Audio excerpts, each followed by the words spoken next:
আমরা love marriage করে বিয়ে করছিলাম। এখন 17 বছর চলতেছে। এতদিন পর আমার হাজবেন্ড আমাকে বলতেছে লাভ ম্যারেজ করতে বিয়ে করলাম, খাল কাইটা কুমির আনলাম না তো, না অনেক সুখে আছি তো তাই বললাম। আমি না ব্যাপারটা বুঝতে পারি নাই। আপনারা যদি বুঝে থাকেন আমাকে একটু কমেন্ট বক্সে জানায়েন তো, কারণ আপনারা তো আমার আপন মানুষ। বেড়া আমার বুঝে না, বেড়া আমার বুঝে না, আমার মাথার উপরে দেয় সব যাইতেছে গা। কি কইলো আমি কিচ্ছু বুঝলাম না।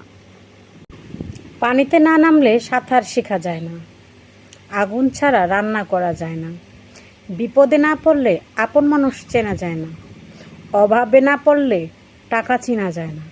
ওহে আমার আপন মানুষ, আমি বারবার তোমাদের থেকে আঘাত পেয়েছি, তবু আমার শিক্ষা হয় না। বইয়ের মূল্য সেই দিনই বুঝবেন যেই দিন দেখবেন বউ ছাড়া আপনার আশেপাশে আপনার সেবা করার জন্য কেউই নেই, এমনকি মায়ের পেটের ভাই বোনও নাই। যতই বিপদ আসুক, যতই কষ্ট হোক, আপনার সহধর্মিণী আপনাকে কখনো রেখে চলে যাবে না।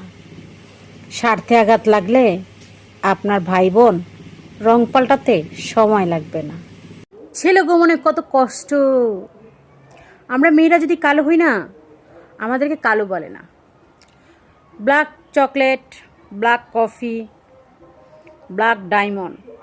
আর যদি ছেলেরা কালো হয়, ছেলেদেরকে যেভাবে সবাই ডাকে, এই কালুয়া এদিকে আয়, এত লাইন মারিস না, সেরি পাত্তা দিব না।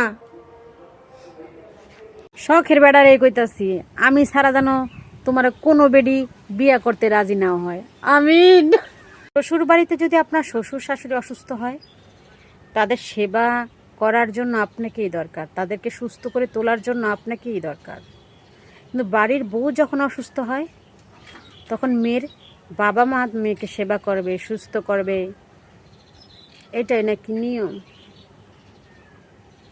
বুড়া মানুষ আসলে শয়তানের গোড়া। পুরুষ যদি কোনো নারীর যত্ন নেয়, সেই নারীর যদি 40 বছর বয়সও থাকে, তাকে সবসময় 16 বছরের কিশোরী মনে হবে।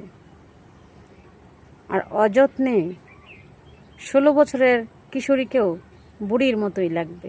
তুমি যত হবে যত্নবান, নারী হবে ভাগ্যবান। একে তো 3 দিন ধরে কারেন্ট নাই, কারেন্টে করে ডিস্টার্ব, তার মধ্যে ঠাডা পড়া গরম, জীবনটা হয়ে গেছে কয়লা কয়লা। তার মধ্যে পাশের বাড়ির চ্যাংরা পোলা গান লাগাইছে, আমি পৃথিবীর বুকে আগুন জ্বালিয়ে দিব তুমি যদি আমারই না হও। আমার তো মমতাজের মতো বুকটা হাইটা যাইতেছে গরমে, আমি কইতে পারতেছি না। তুমি আমার বেলায় বেখেয়ালি হলেও অন্যের বেলায় তুমি বেশ যত্নবান। পুরুষ তুমি ধন্য অন্য আরেকজনের যত্ন নেওয়ার জন্য।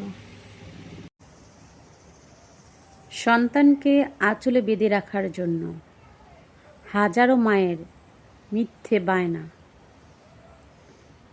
স্ত্রী খারাপ হলে ডিভোর্সের মতো অপশন খোলা থাকে, নতুন করে জীবন পরিচালনা করা যায়। যেখানে সংসার ভাঙার কারণেই নিজের গর্ভধারিণী মা, সেখানে ডিভোর্স বা নিজের জীবনটাই শেষ করে দিতে মানুষ পিছপা হয় না।